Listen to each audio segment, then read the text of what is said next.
اگر راستے میں مجھے ایک بھی شخص مسکرا کر ملا یا کسی نے کم از کم ایک نظر اپنائیت اور ٹھہراؤ سے مجھے دیکھا تو میں لوٹ آؤں گا۔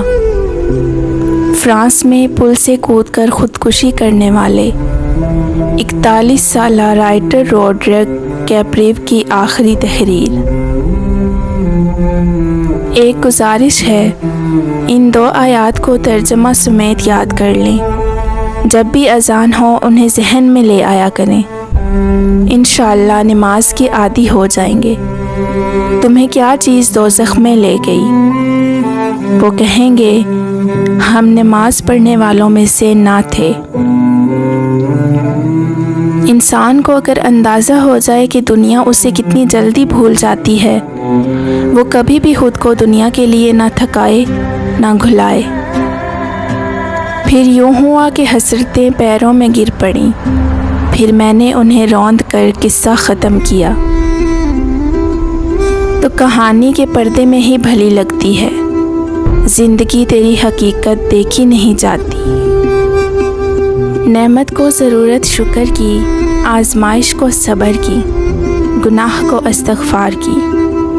یہ 3 باتیں جس شخص کا شیوا ہوئیں وہ سعادت پا گیا۔ باہر کے اندھیروں کی خیر ہے، بس کبھی اندر اندھیرا نہ ہونے دیں۔ منتیں مرادیں خوشی حاصل لا حاصل، ملنا بچھڑنا سب کیفیات ایک وقت کے بعد بے معنی ہو جاتی ہیں۔ ایسا ہی ہے، اب کسی بھی بات کسی بھی چیز سے فرق نہیں پڑتا۔ کچھ لوگوں کو پتہ ہی نہیں چلتا کہ ان کے کچھ فیصلے فاصلوں کا سبب بن جاتے ہیں۔ ہم نے بھیڑیوں سے اعتماد، شیر سے ہمت، چیونٹیوں سے تعاون اور کتوں سے وفاداری سیکھی۔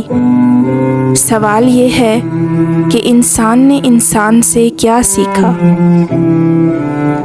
اللہ ہر ماں باپ کو اتنی عمر دے کہ وہ ساری خوشیوں کو دیکھ سکیں جو انہوں نے اپنی اولاد کے لیے مانگی۔ جو دل دوسروں کی تکلیف دیکھ کر بے قرار ہو جائے تو جان لو کہ اس دل میں اللہ بستا ہے۔ راستہ ایک ہی تھا، حضرت موسیٰ علیہ السلام گزر گئے اور فرعون ڈوب گیا۔ یقین راستے پر نہیں اللہ پر کرو۔ والدین کی دولت سے خریدی گئی خواہشیں ہی خوشی دیتی ہیں۔ اپنی کمائی سے تو انسان ضروریات پوری کرتے ہوئے بھی بارہا سوچتا ہے۔ خلوص کے رشتے بوجھ نہیں لگتے، یہ بڑی آسانی سے سنبھل جاتے ہیں، اور مطلبی رشتے اتنے وزنی ہوتے ہیں کہ ان کو سنبھالتے سنبھالتے ہم خود ان کے نیچے دب جاتے ہیں۔ سمجھنے والے خاموشی بھی سمجھ لیتے ہیں اور نہ سمجھنے والے جذبات کا بھی مذاق بناتے ہیں۔ رشتوں کا سودا ہر روز بدلتا رہتا ہے، میٹھا، نمکین، کھارا، بس یہ اس بات پر منحصر ہے کہ آپ ہر دن اس میں کیا ملا رہے ہیں۔ احسان فراموش اور مطلب پرست انسان سب کچھ حاصل ہونے کے باوجود تنہا اور بے سکون رہتا ہے۔ کوئی آپ کو سیراب نہ بھی کرے تو کھلنا سیکھو۔ اپنے لیے خود ہی مالی، خود ہی پانی اور خود ہی پانی کا چشمہ بھی بنو۔ وہ لوگ دوریوں کے ہی قابل ہیں جنہوں نے آپ کی نزدیکیوں کی قدر نہیں کی۔ ہم سب کچھ برداشت کر لیتے ہیں، مگر اپنوں کے لہجوں سے مسلسل ٹپکتی بیزاری اور تلخ رویے ہمیں توڑ کر رکھ دیتے ہیں۔ یادیں ہمیشہ خاص ہوتی ہیں، کبھی روتے ہوئے دنوں کو یاد کر کے ہنستے ہیں اور کبھی ہنسنے کے دنوں کو یاد کر کے روتے ہیں۔ یہی زندگی ہے۔ وقت پیسے سے زیادہ قیمتی ہے۔ آپ کو زیادہ پیسہ مل سکتا ہے، لیکن آپ کو زیادہ وقت نہیں مل سکتا۔ اپنی طاقت پر گھمنڈ مت کیجیے۔ کسی ہسپتال میں جا کر ایسے مریض کو دیکھے جو کروٹ بدلنے کے لیے بھی کسی کا محتاج ہے۔ وقت بدلتے دیر نہیں لگتی۔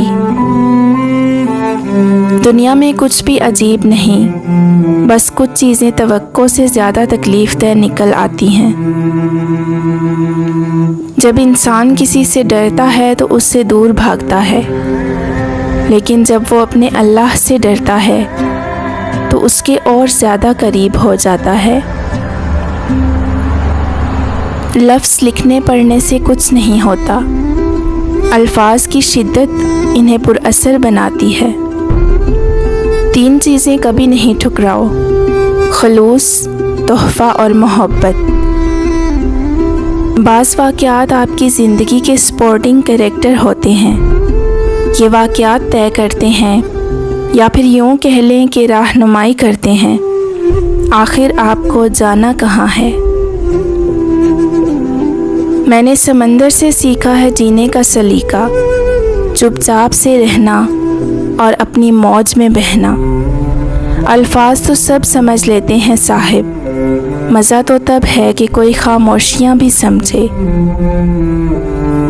وقت کبھی برا نہیں ہوتا، انسان اسے برا سمجھتا ہے تو چلیں برا ہی کہہ لیں، مگر یاد رکھیں یہ ایک بہترین وقت ہوتا ہے، کیونکہ اس میں آپ کے ارد گرد بدترین لوگ سامنے آ جاتے ہیں۔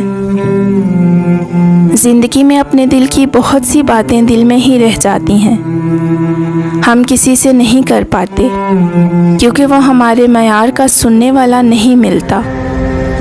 ہر رشتہ، ہر شخص ہم سے وہی سننا چاہتا ہے جو اسے اچھا لگتا ہے۔ اگر کوئی شخص ہمیں سمجھ سکتا ہے تو ہم خود ہیں۔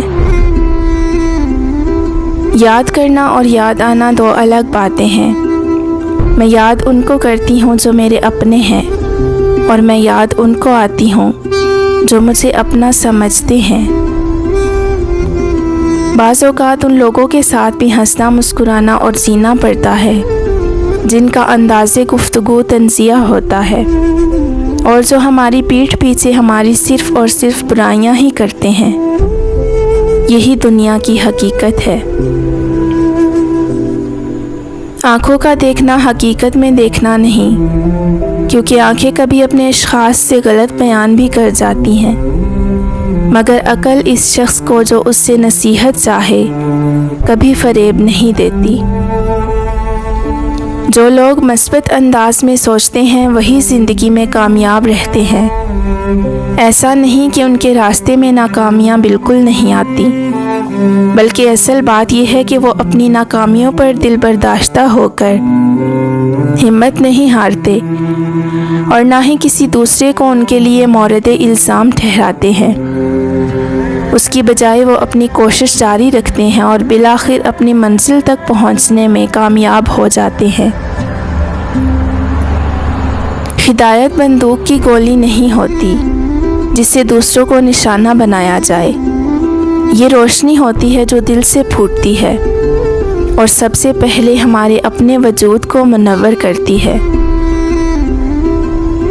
یہی حقیقت ہے کہ ہمیشہ ایک سا کوئی نہیں رہتا، نہ وقت نہ تعلق، بس جس وقت جو چل رہا ہوتا ہے وہی اچھا ہوتا ہے، اور کوشش کرنی چاہیے کہ وقت اچھا ہی گزرے، بعد میں پچھتاوے نہ ہوں۔ انسان کی فطرت پر لہجے کا بہت اثر ہوتا ہے۔ اگر اچھی بات بھی سخت لہجے میں کہی جائے تو بری لگ جاتی ہے، اور بری بات بھی نرم لہجے میں کی جائے تو بری نہیں لگتی۔ لوگ آپ سے جھگڑا کر سکتے ہیں، آپ کے خلاف سازشیں کر سکتے ہیں، آپ کا دل دکھا سکتے ہیں، آپ کا برا چاہ سکتے ہیں، آپ سے آپ کا سب کچھ چھیننے کی کوشش کر سکتے ہیں، مگر نصیب نہیں چھین سکتے، کیونکہ نصیب تک رسائی خالق نے کسی اور کو دی ہی نہیں۔ مایوسی کے لمحوں میں رب کائنات سے مانگنا سیکھیں۔ دنیا کے عذابوں میں ایک جہنم دل کی موت کا واقعہ ہو جانا ہے۔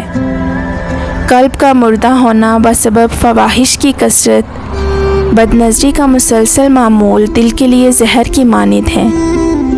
جو کوئی حیا کی چادر اتارنے میں کامیاب ہوا، دل کی گھٹن، بیزاری اور بھاری بوجھ اس کا مقدر ٹھہرا۔ سلام ان لمحات پر جو حالت بیداری میں گزرے، اور ملامت ان گھڑیوں پر جو کہ غفلتوں میں بسر ہو گئیں۔ زندگی سب سے ناقابل بھروسہ ہے، اس لیے جو بھی لمحے ملے شکر کریں۔ یہی وہ لمحے ہیں جن کو ہم ترسیں گے موت کے بعد، کہ ایک لمحہ مل جائے کچھ اچھا کرنے کے لیے۔ اللہ کے حوالے کر دیں سب کچھ جو آپ کو تنگ کرتے ہیں، بس یہی کوشش جاری رکھیں کہ آپ کا نام ظالموں میں نہ لکھا جائے، لیکن اس کا مطلب یہ نہیں کہ ظالم کا ہاتھ نہ روکیں، ضرور روکیں، اس کو بتائیں کہ آپ کا عمل تکلیف دہ ہے، جئیں اور جینے دیں۔ آپ کا اصل ساتھی اور آپ کا صحیح شخص آپ کے اندر کا انسان ہے، اس نے عبادت کرنی ہے اور اسی نے بغاوت۔ وہی دنیا والا بنتا ہے اور وہی آخرت والا۔ اس اندر کے انسان نے آپ کو جزا و سزا کا مستحق بنانا ہے۔ فیصلہ آپ کے ہاتھ میں ہے۔ آپ کا باطن ہی آپ کا بہترین دوست ہے اور وہی بدترین دشمن بھی۔ آپ خود ہی اپنے لیے دشواری سفر ہو اور خود ہی شادابی منزل۔ باطن محفوظ ہو گیا تو ظاہر بھی محفوظ ہوگا۔ ہم زندگی میں اکثر چیزوں کی تمنا کر کے سوچتے ہیں کہ جب مجھے یہ مل جائے گا تو میں بہت خوش ہو جاؤں گا۔ غلط۔ خوشی ہمارے اندر ہوتی ہے۔ اگر کچھ نہ ہو کر بھی ہم خوش نہیں ہیں تو کچھ پا کر بھی خوش نہیں ہوں گے۔ کوئی پرفیکٹ نہیں ہوتا۔ لگاؤ ہو تو ہم خوبیاں تلاش کر لیتے ہیں اور بیزاری ہو تو خامیاں۔ زندگی کو اس کی تمام تر سچائیوں کے ساتھ جئیں۔ زندگی کسی کو خوشیاں نہیں دیتی، خوشیاں بنانی پڑتی ہیں۔ زندگی کے سمندر سے سیب کے موتی کی طرح نکالنی پڑتی ہیں۔ آپ کو یہ صلاحیت اگر اللہ نے دی ہے تو اسے دوسروں کے ساتھ بانٹیں۔ ان کا ہاتھ تھامیں جنہیں آپ کی ضرورت ہے۔ ہو سکتا ہے کہ محشر کے روز آپ کی خوشی کا سبب وہ لوگ بن جائیں جن کی خوشی کا سبب آپ دنیا میں بنیں۔ اچھی امید اور اچھا گمان ایسی چھاؤں ہیں جو اپنے دامن میں انسان کو پناہ دے کر مایوسی کے سمندر میں ڈوبنے سے بچاتے ہیں۔ میری اللہ سے دعا ہے کہ وہ ہم سب کو ہمیشہ پرسکون خوشیوں سے بھری خوبصورت زندگی عطا فرمائے۔ کچھ لوگ پریشانی کا اظہار کرتے ہیں، پوچھنے پر جواب ملتا ہے کہ وجہ معلوم نہیں، لیکن پریشان ہوں۔ دراصل دنیا کی گہما گہمی میں اپنے پاس موجود نعمتوں کا لطف اٹھانے کا یا تو وقت نہیں ملتا یا پھر انہیں معمولی سمجھ کر نظر انداز کر دیا جاتا ہے۔ حالانکہ زندگی کا ہر لمحہ لطف بالائے لطف لا سکتا ہے، بشرطے یہ کہ اللطیف کے انعامات کا استخسار ہو۔ کئی لوگ معصومیت سے پوچھتے ہیں کہ نماز کی پابندی کے لیے کوئی وظیفہ بتائیں۔ اس کا وظیفہ یہی ہے کہ وضو کر کے لیے نماز کے لیے کھڑے ہو جائیں۔ ہمیشہ اللہ تعالیٰ سے مانگو اور بے حساب مانگو، کیونکہ ایک اللہ ہی تو ہے جو دے کر واپسی کا تقاضا نہیں کرتا۔ اس لیے مانگو اسی سے جو دیتا ہے خوشی سے اور کہتا نہیں کسی سے، وہ اللہ ہی تو ہے۔ قدرت کے فیصلوں کا انتظار بہت طویل ہوتا ہے، مگر نتیجہ انصاف پر مبنی ہوتا ہے۔ وہ جو خواب تھے میرے ذہن میں، نہ میں کہہ سکا نہ میں لکھ سکا، کہ زباں ملی تو کٹی ہوئی، کہ قلم ملا تو بکا ہوا۔